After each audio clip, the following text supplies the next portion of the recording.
Okay, I'm back at the White House website looking for more information to share with you. And right now, I'm going to show you in the beginning where I got this information from. This is from the White House website, and this is in relations to maintaining records on individuals. So what this is that the appendix for how. Let me go back and show you how I got it. I'll just hit the back button. So this is the request for the comment. I'm just going to hit the back button so I can show you how I got in here. I'm going to have to leave this and go back into the White House. Okay. This is where I found this information from. I'm going to have to leave up out of this one too. Okay. Kind of scared I might not be able to get in here. Okay, but anyway, this is the beginning. I'm at the White House website. President Donald J. Trump. Can you all see that? White House President Donald J. Trump. This is up under the Office of Management and Budget website. Up under the executive offices. So what I did was I went into the news and public releases, and this is what's up under the news and public releases. The integrated unmanned aircraft systems into the national airspace. The White House applauds major discovery from the laser interferometer gravitational wave observatory. Deputy U.S. Chief Technology Officer at the G7 ICT and Industry Ministerial in Italy. President Trump signs presidential memo to increase access to STEM and computer science education. The United States and United Kingdom signs landmark science and technology agreement. Driving safety and innovation on American roadways and updated federal policy on automated driving systems. Let me pull this up because I'm having a difficulty time seeing this. American Technology Council released federal IT modernization, administration, and research and development priorities. The White House hosts American Leadership in Emerging Technology event. So I went into the American Technology Council release in IT, and this is where it took me. It took me to this page that was updated, that was posted August the 30th. And it's basically just telling us about their IT program and what it does. So I went down to the key questions, and I wanted to know the answers to the key questions. So I clicked on their website that they said they have available, and it brought me to the request for comments. And let's see if this is the one. Yes, and this is the one. And everything that this administration is doing is based off executive orders. Every law, every rule they're doing is based off of executive order. Excuse me. So even though the comment period is closed, I still wanted to see what all of this was about. So I scrolled down to the bottom, and I wanted to see what are the major attributes that are missing from the targeted visions. I went ahead and clicked into Appendix A, and then it took me to this page. This is what's in the Appendix A, which let me go back up so I can show you this. Cause I want everybody to be able to see what I'm looking at. Appendix A is data level protections and modernization of federal IT. The provisions of appropriate protections begin with ensuring the foundational information security capabilities are in place. These capabilities should be implemented for all federal IT systems, and any IT modernization efforts should leverage the below principles as a core component of their upgrades. As agencies look to prioritize their modernization efforts, they are encouraged to focus first on deployment of these principles for high-value assets.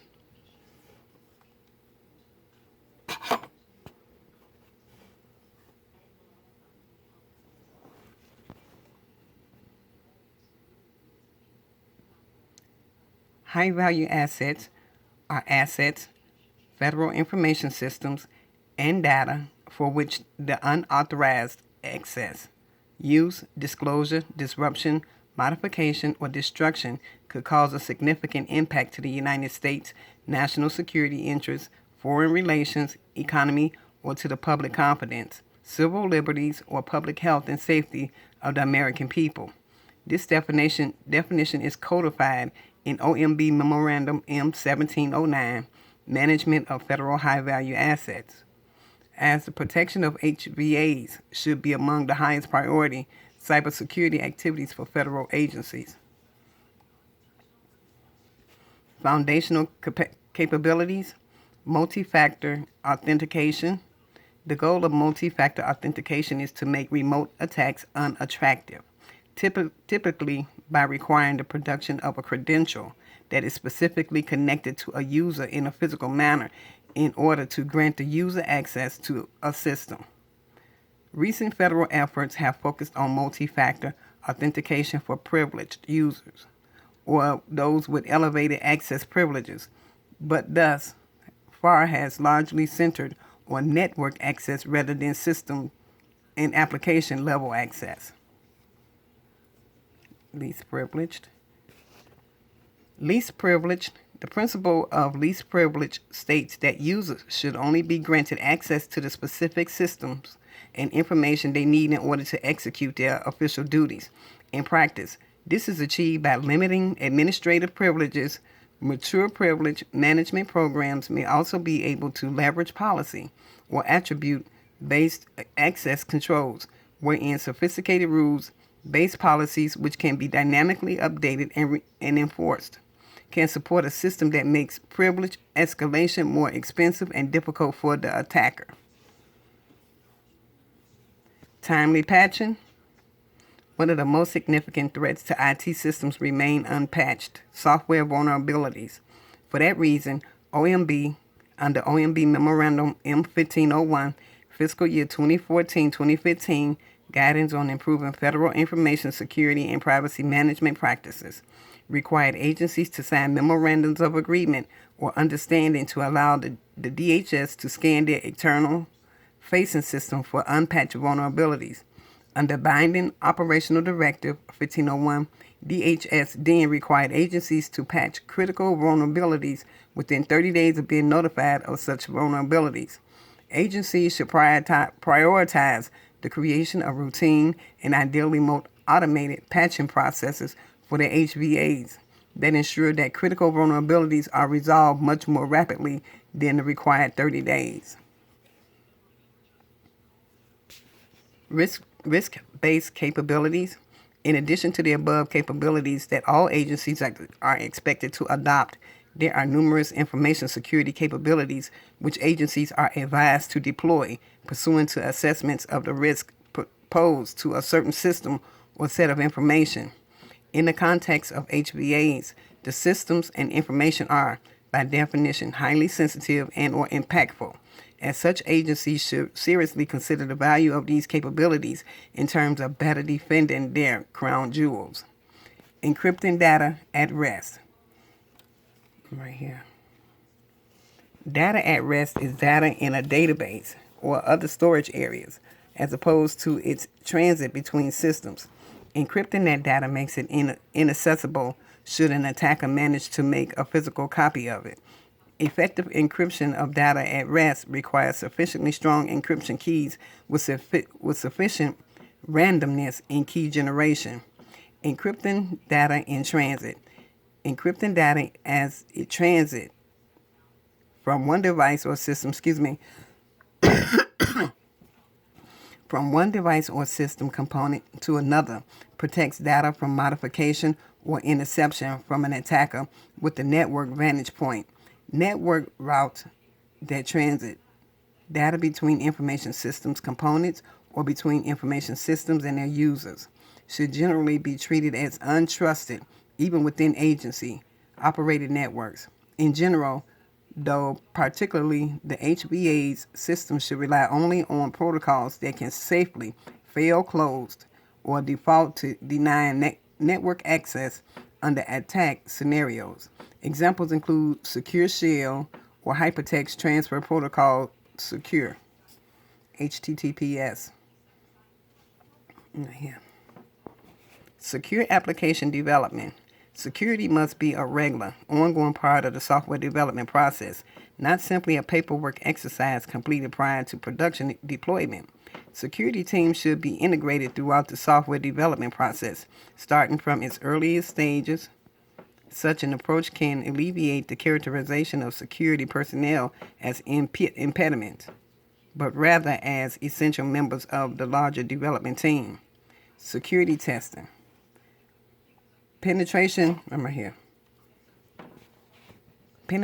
testing, phishing tests, and database assessments should be incorporated into the testing regimen for agency HVAs.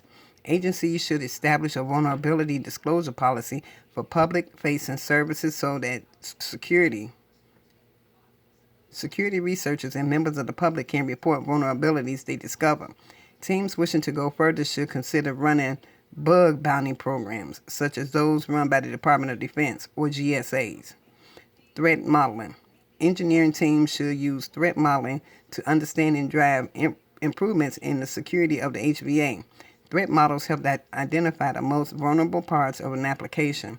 These focuses resources in the areas where risk reduction is needed the most and forms a cornerstone of implementing a risk-based practice of security like the NISC cybersecurity framework. Application whitelisting. Right here. The purpose of application whitelisting is to allow only approved applications and application components, libraries, configuration files, etc., to run on the host according to a well-defined baseline, while preventing all other applications from running by default. When implemented, application whitelisting is an effective security technique that helps stop the execution of malicious malware or other unauthorized software. Mobile device management. Mobile devices often need additional protection because their nature generally places them at a higher exposure to risks other than devices typically used within government facilities, such as desktops and laptops. When planning mobile device security policies and control, agencies should assume that mobile devices will be acquired by malicious parties who will attempt to recover sensitive data either directly from the device themselves or indirectly by using the data to access the organization's remote source resources. Therefore, the layered mitigation strategy should be used that includes user authentication to the device, protection of data either through encryption or by not storing data on the device, and user training and awareness to reduce the frequency of insecure physical security practices. Additionally, agencies should plan their mobile device security on the assumption that unknown third-party mobile device applications downloadable by users should not be trusted. Risks from these applications can be reduced in several ways, such as prohibiting all installation of third-party applications, implementing whitelisting to allow installation of approved applications only, verifying that applications only receive the necessary permission on the mobile device, or implementing a secure sandbox, secure container that isolates,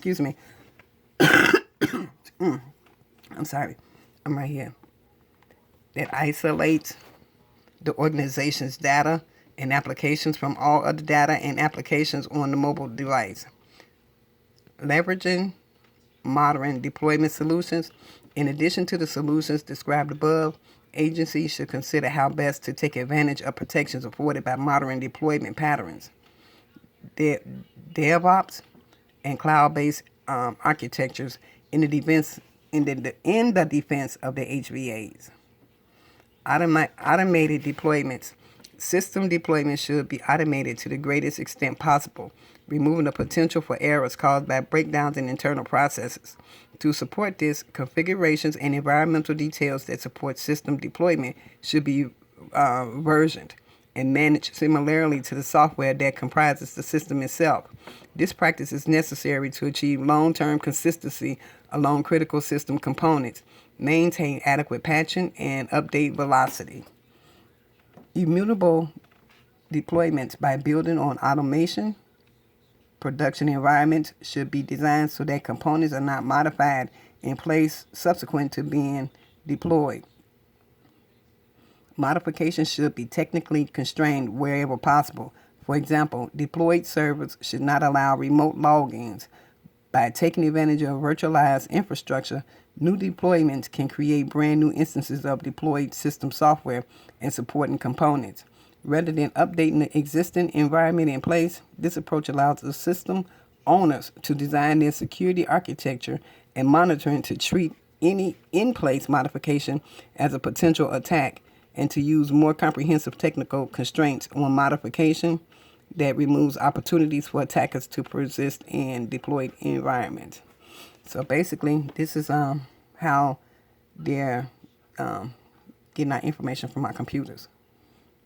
I'm gonna show you how that look too. Where's it at? I'm gonna show you where this look.